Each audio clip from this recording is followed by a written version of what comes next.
اليوم جئتك حاملا لخطيئتي فاغفر لعبدي ما جنت يداه ووقفت في الليل الأنيق مناديا الله يا الله يا الله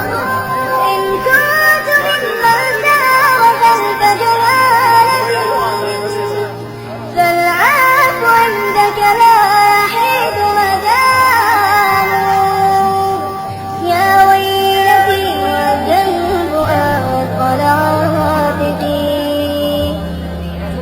فبأي وجه في غد ألقاه إني بسطت يدي إليك تضرعا